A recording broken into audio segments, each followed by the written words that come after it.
நான் கூட இதெல்லாம் வெட்டி பேச்சு இதெல்லாம் எப்படி பண்ண முடியும்னு நினச்சேன். ஆனால் தாவேகா அரசு இன்றைக்கி அதை செஞ்சுட்டாங்கப்பா.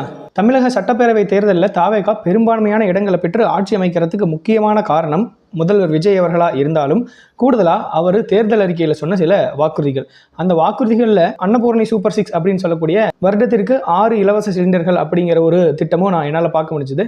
அந்த திட்டம் சாத்தியம் இல்லை அப்படி தான் நான் நினச்சேன். ஏன்னா அது மிகப்பெரிய நிதிச்சுமையாக இருக்கும். அந்த நிதி இந்த அரசாங்கம் எங்கே போகும் அப்படிங்கிற கேள்வி எனக்குள்ளே ஓடிக்கிட்டே இருந்துச்சு. ஆனால் இன்னைக்கு சட்டசபையில் மாண்புமிகு தமிழக முதலமைச்சர் திரு ஜோசப் விஜய் அவர்கள் அன்னபூர்ணி சூப்பர் 6 திட்டத்தில் முதல் கட்டமாக வருஷத்துக்கு 3 சிலிண்டர்கள் வழங்கக்கூடிய அந்த ஸ்கீமை அனௌன்ஸ் பண்ணியிருக்காரு. இந்த திட்டம் வரும் பொங்கல் பண்டிகை அன்றிலிருந்து அமலுக்கு வரும் அப்படின்னு சொல்லி அவர் சொல்லியிருக்காரு.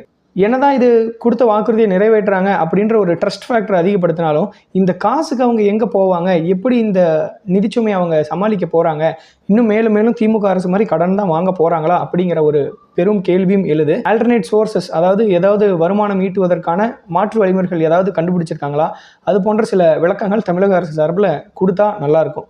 ஏன்னா திரும்ப திரும்ப கடன் வாங்கி இந்த மாதிரி இலவசங்களாக கொடுத்துட்டு இருக்கிறது அப்படிங்கிறது நம்ம பொருளாதார வளர்ச்சிக்கு வழிவகுக்காது அப்படின்னு நான் நினைக்கிறேன்.